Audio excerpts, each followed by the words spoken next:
Welcome back. U.S. Defense Secretary Lloyd Austin has now ordered a guided missile submarine to head to the Middle East and is telling an aircraft carrier strike group to speed up its arrival to the region. The threat of possible attacks from Iran and Hezbollah on Israel still looms, following the killings of Hamas's political leader and a top Hezbollah commander. Our Charlie D'Agata joins us now with more on all of this from the Pentagon. Charlie, let's start with talking about this military hardware that's being sent to the region. What do we know about this? Well, Chanel, I'm glad you asked. I've got a long list. Okay, so you talked about the USS Abraham Lincoln. That was in the Indo-Pacific. That has been told to accelerate. That was always part of the plan. We even reported that last week. It was going to swap out with the USS Theodore Roosevelt. In addition, they never talk about submarines. They never talk. Obviously, submarines are covert weapons. So the idea of messaging that this submarine is going to be in the region, and it has the capability of carrying 150 Tomahawk cruise missiles on there. In addition to that, you got a squadron of F-18s that were there already, squadron of F-22s. Those were new last week. They were promised by the Pentagon. On board the Abraham Lincoln, you've got F-35s.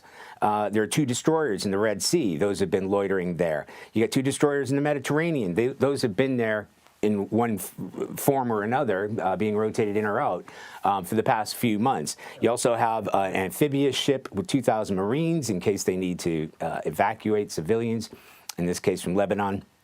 So they are fully racked up, especially the component there of the aircraft and that new submarine in that region. And this is about messaging. They wanted us to know about that. And it signals U.S. determination to defend, I'm reading this obviously, to defend Israel from any attack by Iran. Defense Secretary Lloyd Austin said they'll take every step necessary to defend their ally. And Charlie, we're sort of seeing tensions bubble by the day. What are you hearing about a possible attack by Iran or Hezbollah on Israel? Yeah, Chanel, that's been a really tough call. You know, every single day we're talking to the people in this building saying, what are you hearing? What do you know? Last night, Hezbollah launched around 30 Katyusha rockets, which is big, but it's nowhere near the kind of scale that they're capable of in terms of distance and size and sheer number of rockets. So that maybe was a sort of false flag. The concern here is whether Hezbollah and Iran will be in league, if Hezbollah is going to attack first or Iran will attack at about the same time. Because if they go full tilt like that, that will overwhelm Israel's famed defense systems, and that could cause big trouble. If one of these missiles goes astray, hits a residential area, hits civilian targets, then you can expect an escalation from Israel. And that's what everybody's trying to avoid. Hezbollah doesn't need this.